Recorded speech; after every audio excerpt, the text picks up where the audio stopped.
èsì àyẹ̀wò òkú Mohbad ti jáde o àmọ́ olùṣàyẹ̀wò ara ní àyẹ̀wò òfin ohun tó pa ní pàtó múlẹ̀. aṣàyẹ̀wò ara tó ṣàyẹ̀wò òkú Mohbad ló ti gbé èsì wá wájú ilé-ẹjọ́ lánàá ṣùgbọ́n tó ní àyẹ̀wò táwọn ṣe ní ó fìdí ohun tó pa olóògbé ní pàtó múlẹ̀. agbẹjọ́rò àgbà Wahab Shittu ló sọ di mímọ̀ lásìkò tó ń fọ̀rọ̀wérọ̀ pẹ̀lú àwọn oníròyìn nílé-ẹjọ́ tó ń ṣe ìwádìí ikú Mohbad.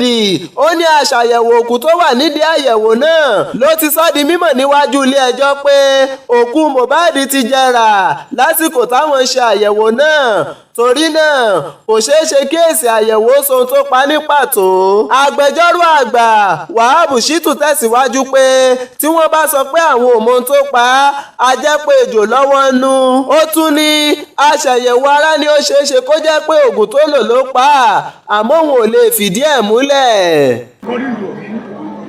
Cause of death cannot be determined. Because he gave a lot of reasons. He said, by the time they conducted the test, the body had decomposed. And that it is not possible for them to determine the cause of death. Pre-2 reporter, reporting trending news and events.